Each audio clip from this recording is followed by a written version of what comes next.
Kabang. Dula si Minggay kabang.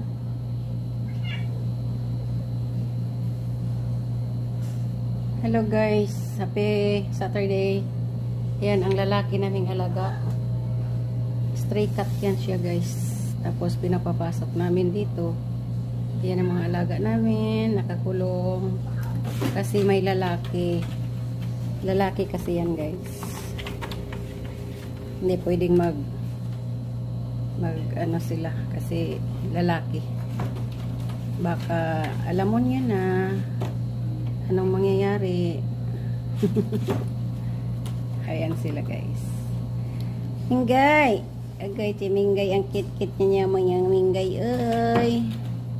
Yan si Muning. Si Mikayang. Si Kitty tulog.